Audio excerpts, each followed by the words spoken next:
Welcome to the Fishbowl with everybody. My name is Chief here, and joining me today is Jalen.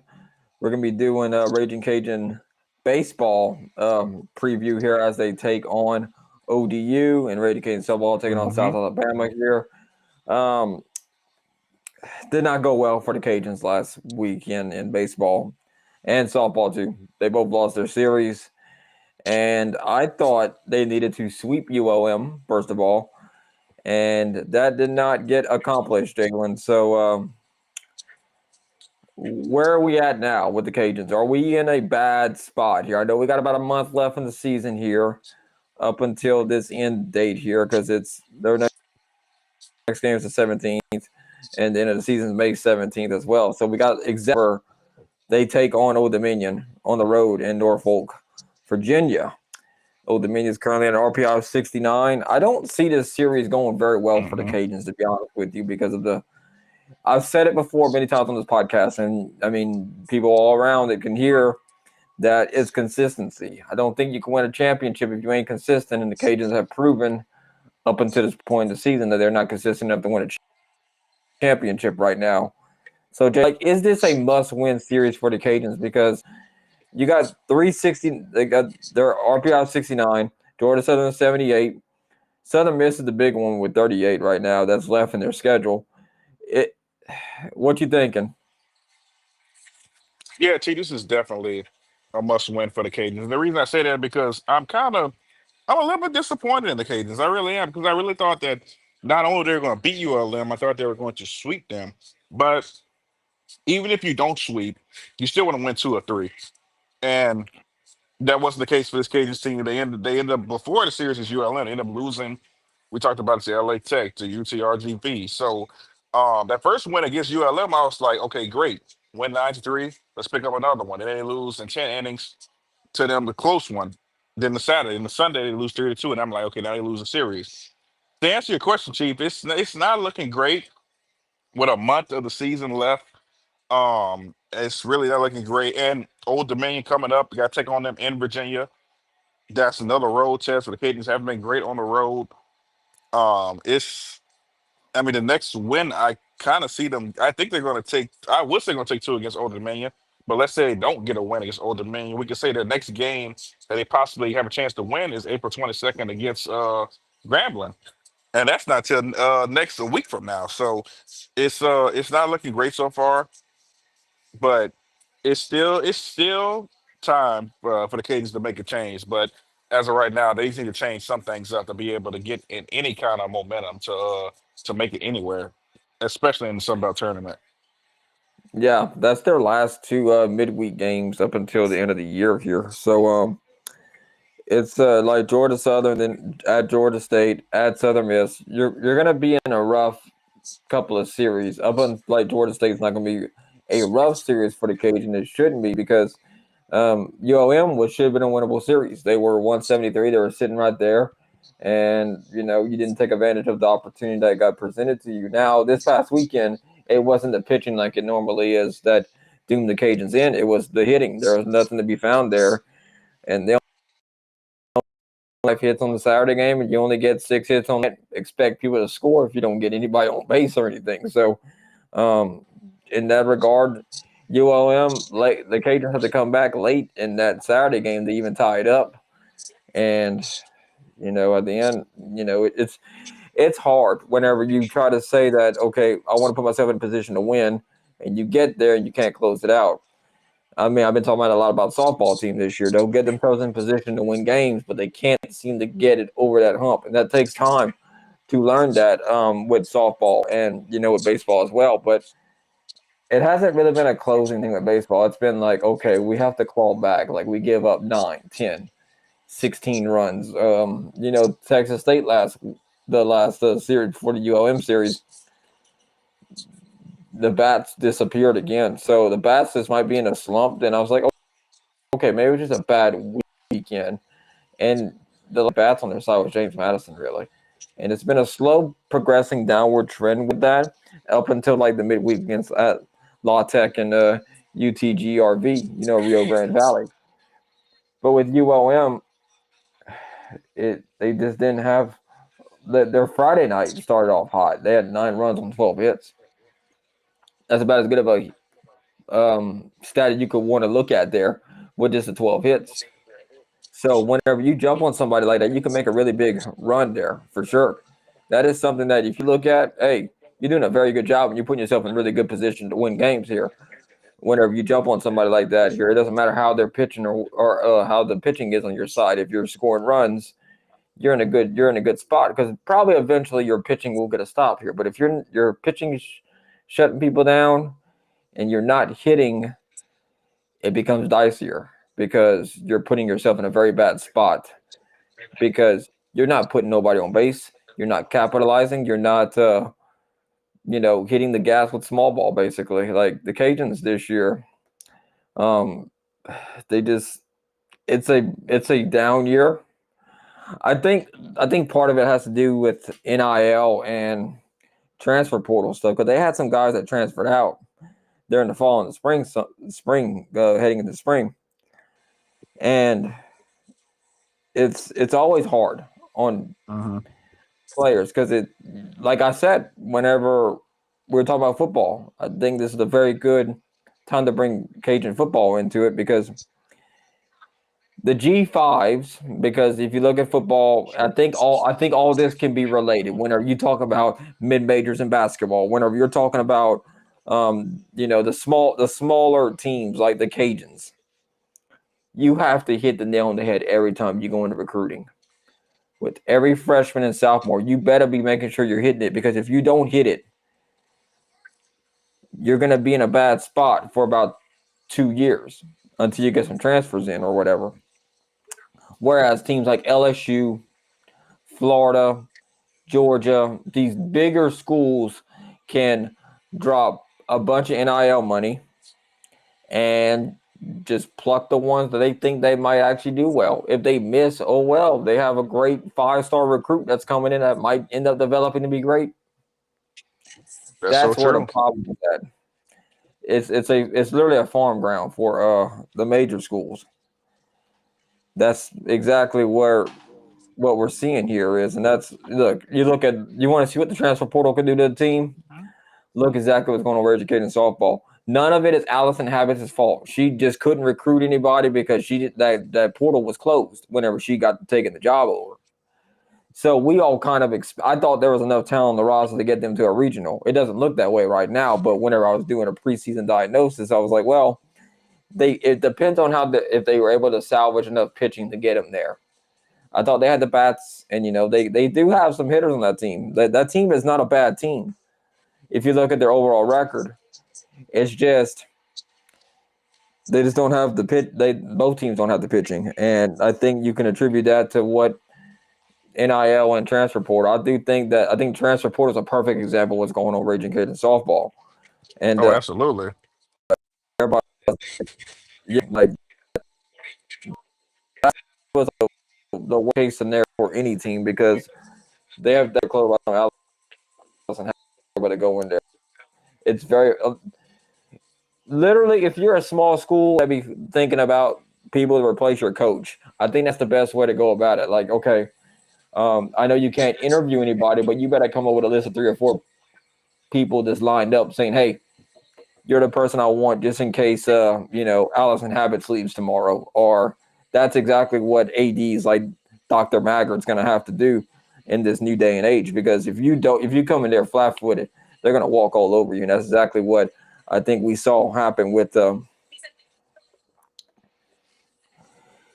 yeah. Yes, I think Dylan. too. I think. Let's I see. think. Wait, what's going on? Dylan is saying, I agree. It's insane they lost to UOM. NIL is ruining college sports. Really, there should be some degree of revenue sharing for NIL so these big schools can't dominate. So they Yeah, had I some I people. do. I do agree with Dylan. It's the problem is you're going to run into probably these NIL. I think they should just ban NIL collectives. I don't think that. I think it should be direct to sponsorship for players. Like similar. Like I think a great revenue model that would be really good for NIL that you can sign and negotiate. I think would be more so instead of them donating to a collective or asking you to donate to a collective, if the fish bowl, okay, if we wanted to sponsor a player, let's say, let me use Jaden Daniels as an example when he was at LSU. If I was like, okay, Jaden, we want to put the fish bowl as a sponsor for you, and like NASCAR, I'm gonna use NASCAR as a good example because like Lowe's, is Hmm. was involved in it for so many years. DuPont, all these other like big companies and stuff go in there and they'd be like, look, you wear your patch on your jersey. You wear the fishbowl patch on your jersey. That's the only revenue we want here. For us to get a spawn like a jersey of like LSU would be like, I'll make up a number. Let's do 1,000 since it's easy to kind of like throw out. But obviously, there's going to be hundreds of thousands of dollars involved in this stuff, millions even. So I think that would be part of there. But would you have to give a certain percentage to the schools? Maybe possibly so because it is like school. It is part of school. The jersey is part of the school and stuff. So I think a straight revenue model for that should be going forward, like how NASCAR, the sponsors pay the teams, and they end up paying the drivers and stuff. That could be a good way for them to actually go do it. What you think, Jalen? Yeah, absolutely. And I think bringing up NIL is a great point because when I think about it, I think about that Tennessee quarterback. I don't know if you've been looking at it, Chief, Yeah, where he basically they the coach basically dismissed. Well, I don't want to say dismissed him, but he's not on Tennessee's team anymore because he didn't get the NIL money that he wanted. He's a great player, but the way NIL is just taking over, it's not. It's just there needs to be some rules. There needs to be some cap, and like you said, like there needs to we need to cut out all these extra factors and just say, hey, you're gonna make this it. But if you want to be on this team, you have to play, and you're not getting any increase in money.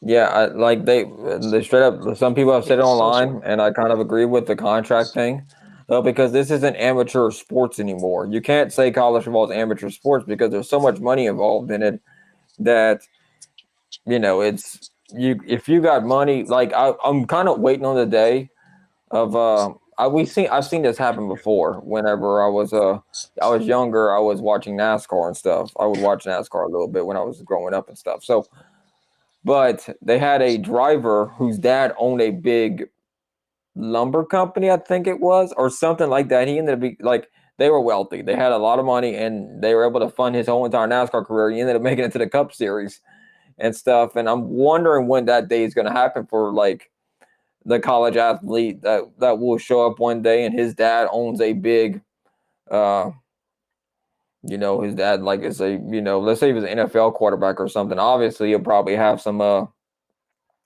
good genetics, obviously, because his dad was an NFL quarterback or something. But like, would he be able to buy his way onto a team? Could we possibly see that, Jalen, you think? We definitely could see it, and I mean it really just depends on whether like Chief, like you said, you're bringing up like NASCAR. I think it just really depends on the sport that you're playing, but definitely not just that. It just depends on it. There's a lot of factors that really just go into it, and I think it really because it's football. There's a lot of money out there. Basketball is a lot of money out there. But then when you get into some of the smaller sports, well, let's say like track and field or stuff like that, it's different. So I guess it just depends on the sport that you play, the sport that you're getting into, honestly. But money is money, and everybody wants NIL and wants to It's it's build gonna it, something.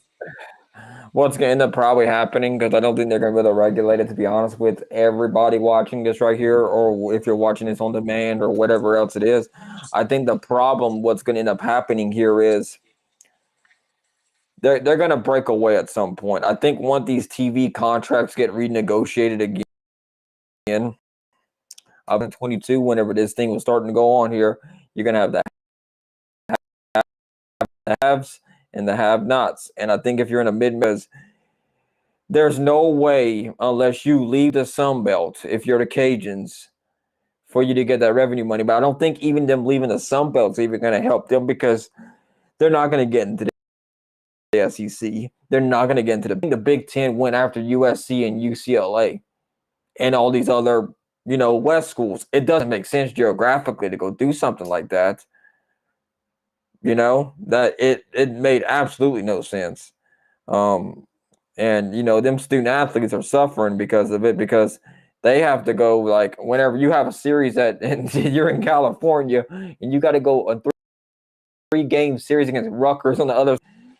That's a lot of travel and a lot of wear and tear. Got to keep up with your studies and stuff and your books and stuff, and that's really tough on those student athletes out there. It definitely is. I agree. I agree with you on that, and it doesn't get any easier at that because you could be a freshman making who knows millions, top of millions, but then when you get to let's say you stay to your senior year, and it's like okay, you kind of decrease your value because you're staying in school longer. So it's kind of a punishment sometimes too when you look at it. Yeah, like why do you think Johnson is staying? They make more money in college than they do in the WNBA. I mean, even Angel Reese has even mentioned that whenever she was like, I think we should be getting Yep, paid she by did. by NBA players. That's why that right there is going to help out the draft coming in and like cleaning you out. But at the same time, it's going to be really rough, for for everybody involved. That's just the problem. That's what's going to end up happening with these schools and stuff. They're going to eventually have to figure out what is going on and just find some remedy in that situation there.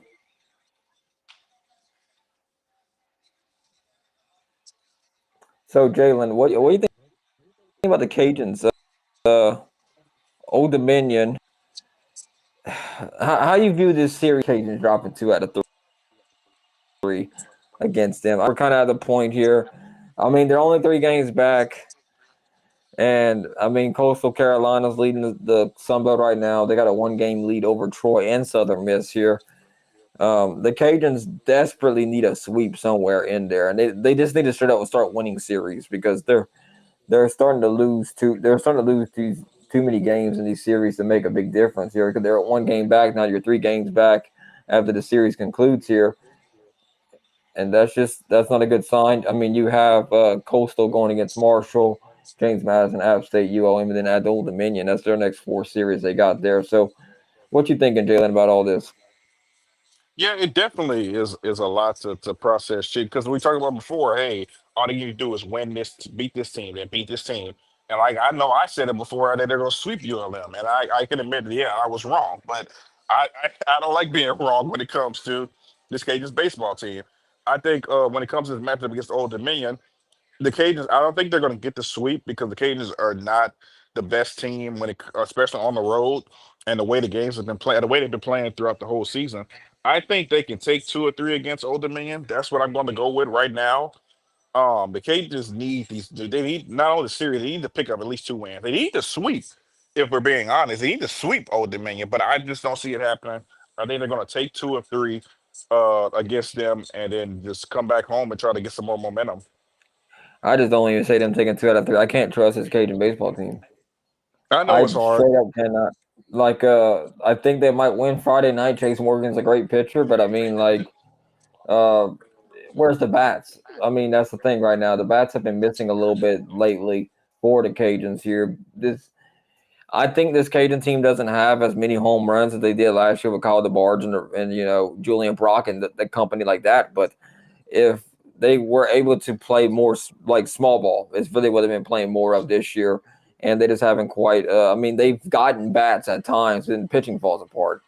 It's all about balancing each other out and trying to figure out what it is. But I think if the Cajuns, play some small ball, they got to get guys on base. That's one thing there. You just get on base no matter how you do it. Whether you got a bunt, sack bunt, bunt for a hit, base hit, line drive. Do what you got to do just to get on base. Draw walks, make the pitcher earn it a little bit more. So I think that is something that we can look at here, and where we get down to it here.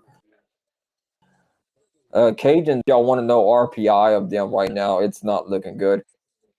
They currently have an RPI of 118 right now. They have a 39 strength of schedule. I thought that would help them out. That has not proved pretty.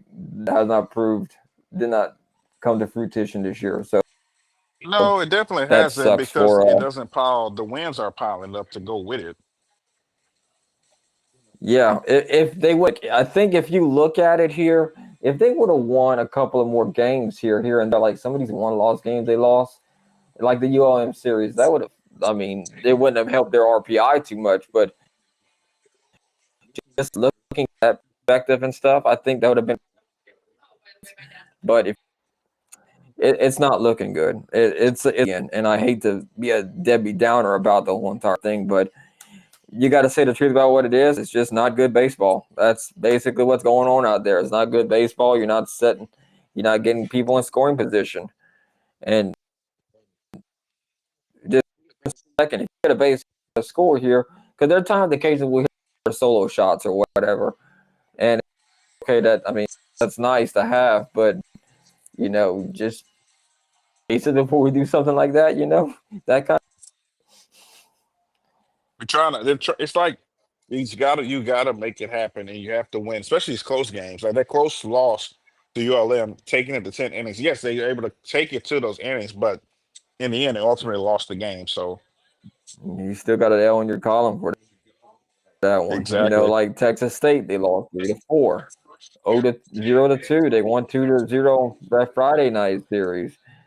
James Madison, they had a sweep there. I thought things might have been turning around, but I was like, well, let's hold up and see what's going on here. So South Alabama got a 2 out of 3 win against them. Troy, I mean, they had a 3-4 loss. They have several one run games here that they lost here.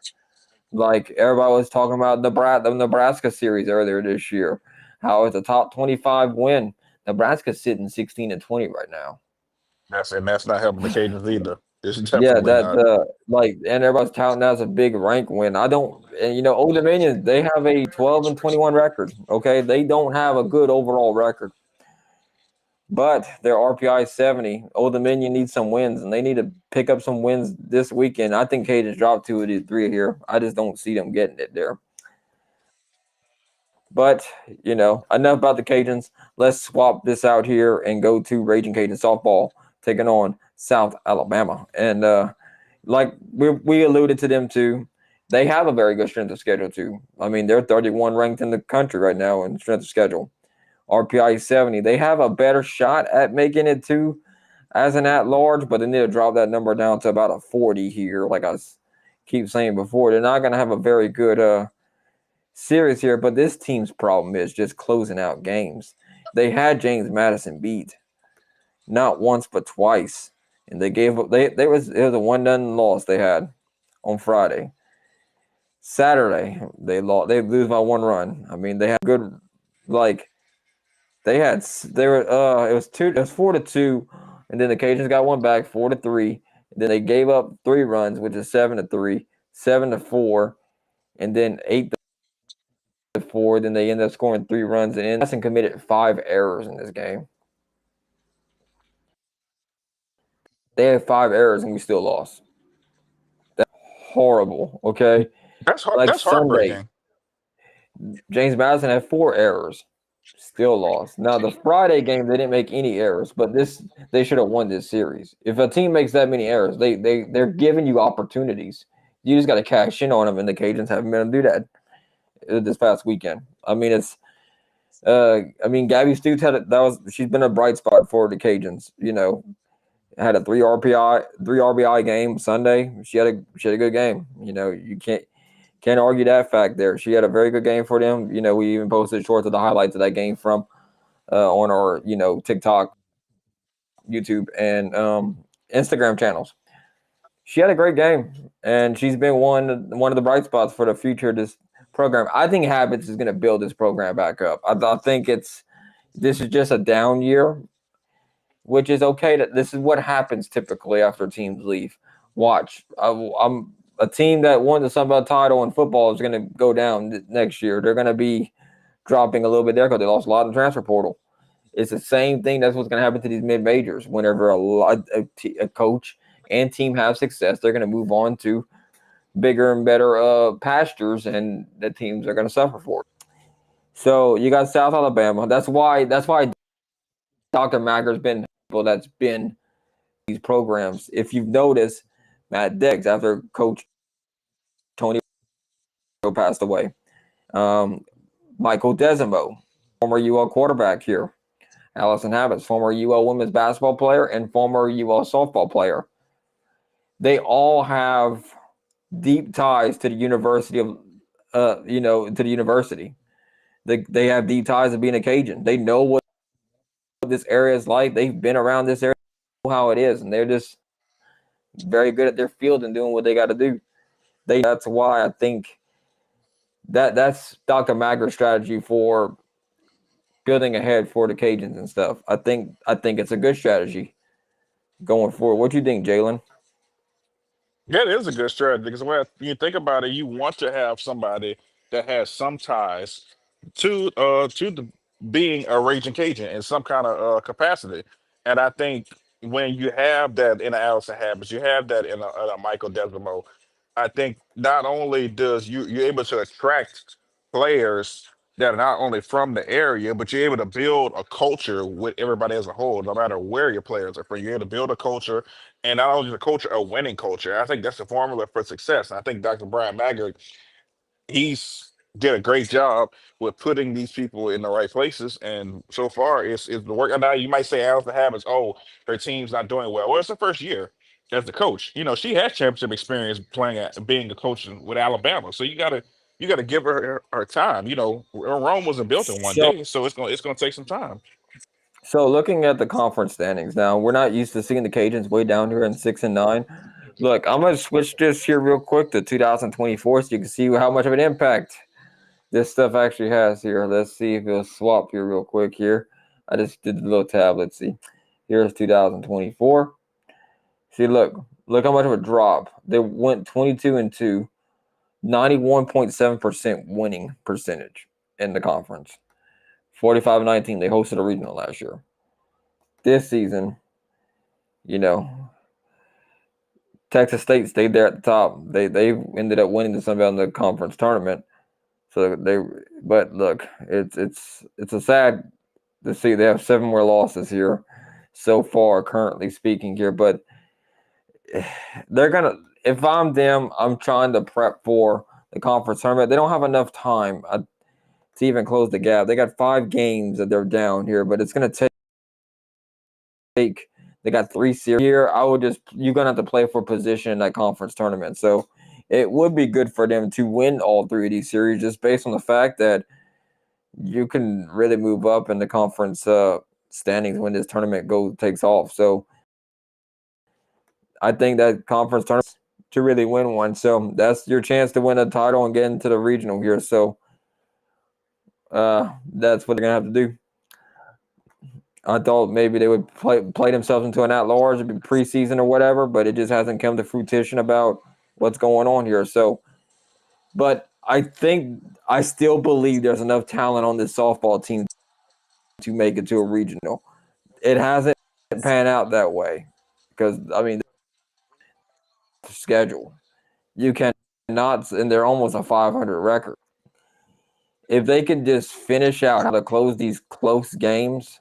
Like, look, I'll share this tab. The schedule tab that we're looking at here. Let's move this out the way here. Look how many of these close games they are. 2-4. 4. They won that one. They got Marshall 5-6. They lost that one. McNeese 4-5. That ball bounces 1 or 2 different ways in that game. You got a whole different kind of 4-5, 4-5, 5-6. See with the Troy 1-2, 0-1, 7-8. You see, there's a lot of like 1-run games they lost. They could very well, let's count all these 1-run games, Jalen, here real quick. You got 1, 2, 3, 4, 5, 6, 7, 8.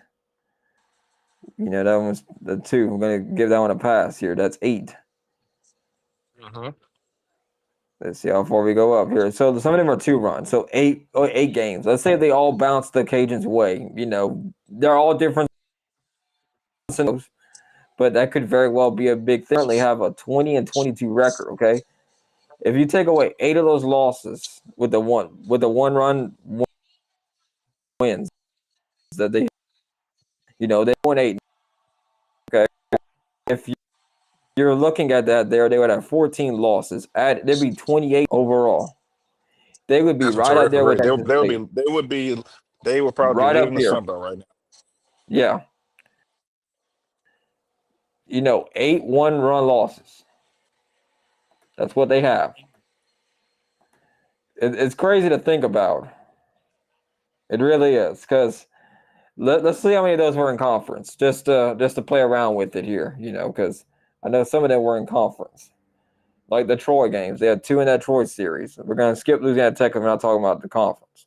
And James Madison, let's see if that's 4. That's 4 conference games right there. Coastal 5. Let's see. McNeese was 1. Marshall 6. So that's 6 conference games right there with 1 losses. Let's fit them all to wins. You're looking at them having a 12-3 record and leading the Sun Belt, ladies and gentlemen. Right there. They'd be 12-3. They'd be right up here, right where they usually are, with the 1-run losses. That is You said that. that's a win. That's why I bring up closing out games. That's why it takes a little bit of luck to win a championship. It does. And this is one of those. Like, it puts you in a bad spot possibly if you don't end up winning those there. But look, that's just the way it is. And there's nothing, there's a lot of bad breaks here, but it's really bad to have 8 one-run games go against you, because that's a big difference. That literally makes a big difference in this season. What you think, Jalen? No, it definitely does, Chief. And the fact it's 8 games, 6 of those in conference. I mean, like you said, they'll be right up there with Texas State, right there, like the preseason poll said. So, like I said, they are a different team than they've been in the past with a new coach. But like you said, we just the one run games, and I hope it doesn't come back to hurt them, especially when it comes to the conference tournament. When it comes to seeding, and you just look back at it, you're like, I wish I could have had this game. I wish I could have had that game. But you can't look in the past. You got to just move forward, do what you can, and try to win the rest of these games. And then, like you said, I think now their agenda is to prepare for the Sun Belt tournament and try to win it and get that automatic bid into the big dance. I think the South Alabama one's an interesting concept. They get them at home, so I'm hoping that is the case here. I got them taking 2 out of 3 against South Alabama. I think they're going to win it this weekend. I'm waiting on it. I'm gonna keep picking them to win these series. I think they're going to turn it around. I think they're close to it. You can't be that close that many times and like closing out games, and then you just not end up finishing it off at some point. I think that's part of it. They're getting better at closing these gaps, but you got to be consistent. That's one thing. What you thinking, Jalen? Oh, absolutely. And I couldn't have said a better way myself, Chief. You have to close out and win these games. And if you want to start winning, it starts this week against South Alabama. You have them right here at Lansing Park. You just have to handle business. I want to sweep, but I I don't I think think that. that Saints, yeah, I Let's know. just get a conference win. Let's get a Yeah. conference series win, and let's reset. Let's get some momentum going for the conference tournament, and then we'll figure it out once we get over there. Thank y'all Yeah, for I'll tuning say in here. two or three. 2 of 3. That's what I'm gonna go with. 2 or 3. All right, that's our predictions here for this weekend here on the Fishbowl Sports Radio. Hope you have a great and wonderful time here, and we're gonna see you here next time here on the Fishbowl Radio later tonight. I got Juicy coming up here. We're going to talk about some LSU baseball, and, man, we got a lot to talk about in that episode here. Thank y'all for tuning in. Hope you have a great and wonderful day. See you here next time on the Fishbowl Sports Radio. Have a good night, Fishbowl Nation.